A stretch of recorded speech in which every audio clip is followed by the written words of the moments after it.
Nous disons que tout parent employé a droit au soutien financier ou autre arrangement avec l'employeur par tête d'enfant à sa charge.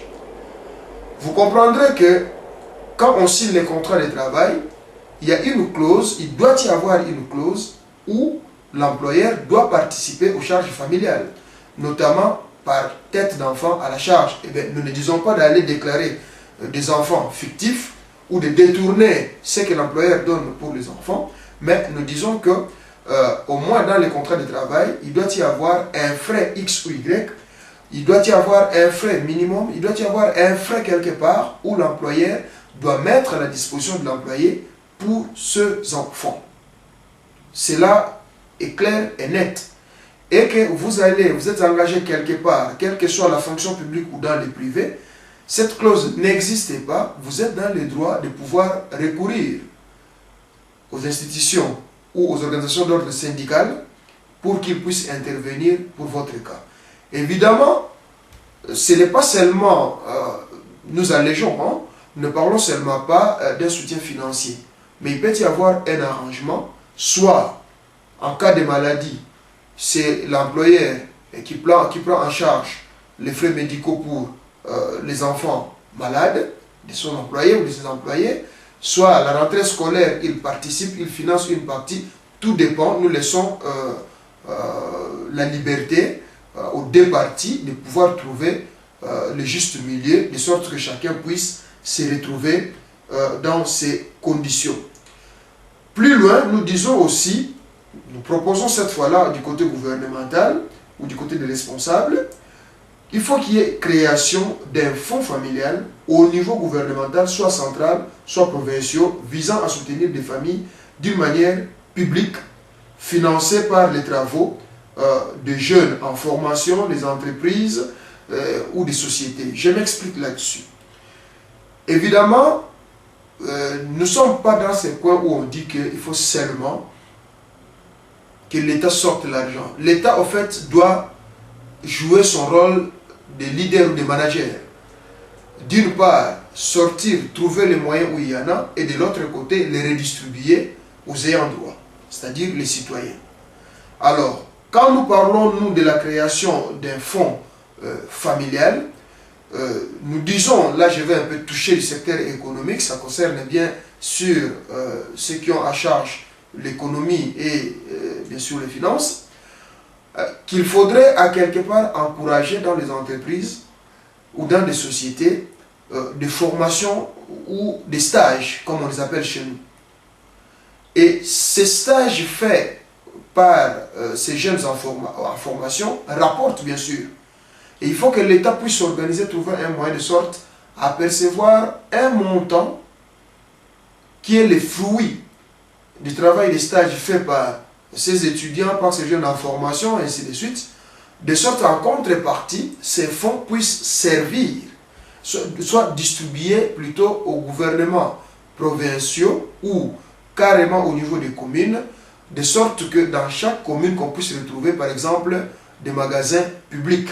J'appelle ça magasins publics, c'est-à-dire des magasins où on trouvera certains articles, on peut même cibler les articles à vendre dans ces magasins, qui pourra soulager, bien sûr, les charges des parents. Je donne 2-3 exemples. On peut retrouver dans ces magasins, par exemple, tout ce qui est fourniture scolaire à des prix abordables par tous. On peut trouver dans ces magasins des articles d'ordre sportif pour pouvoir encourager aussi l'éducation physique ou l'action sportive dans notre pays. On peut trouver dans ces magasins les documents ou des bibliothèques permettant, bien sûr, aux enfants de pouvoir lire et de pouvoir s'acquérir de certaines connaissances, ainsi de suite, l'apprentissage à l'ordinateur, l'informatique, et la liste est longue.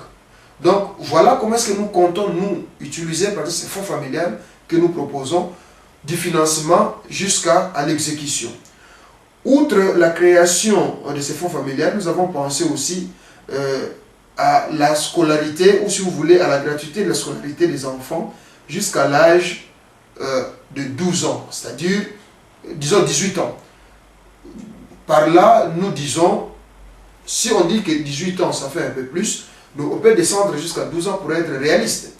Cela sous-entend, c'est-à-dire qu'un enfant qui finit la 6e année primaire, cela permettrait à ce qu'il n'y ait pas des enfants qui chôment ou qui traînent dans la rue. Vous comprendrez qu'un enfant qui ne fait rien, un enfant qui traîne dans la rue, c'est là où aussi les idées tournent et l'enfant se permet n'importe quoi. Or, si c'est que l'enfant est occupé quelque part, ça va réduire l'influence vers le vide et par conséquent l'influence vers des actions désastreuses pour sa vie et pour la communauté, soit l'environnement. Donc, s'il y a gratuité de la scolarité, cela donnerait en quelque sorte ou en contrepartie une obligation pour tous les enfants de passer par les bancs de l'école, de fréquenter l'école et d'aller apprendre. À ce moment-là, les enfants, sauf pour cause médicale ou une certaine incapacité et qu'ils ne soient pas à mesure de passer sur les bancs de l'école, on peut comprendre. Mais pour des raisons inutiles ou sans raison, que l'enfant traîne à la maison, à ce moment-là, on va utiliser l'enfant dans d'autres conditions et on va l'occuper autrement. Et outre la gratuité sur la scolarité, nous avons pensé aussi justement la gratuité aussi à l'accès aux soins de santé jusqu'à même âge de 12 ans. Ben, nous savons aujourd'hui que c'est difficile, d'après ce qu'on peut nous expliquer, qu'on n'a pas de moyens, ainsi de suite. Et bien, nous proposons une solution à juste milieu où les médecins vont se retrouver, l'État aussi va se retrouver. Cette solution, c'est quoi?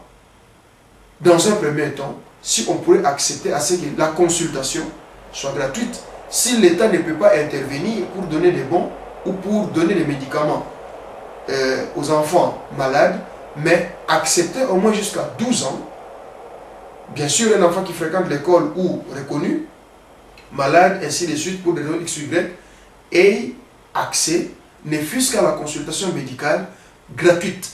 Et l'ordonnance, bien sûr, que les parents les prennent en charge. Dans un premier temps, cela peut évoluer. Si c'est que les choses vont bien, pourquoi pas jusqu'à créer la gratuité carrément du traitement ou l'octroi de médicaments pour ce genre d'enfants.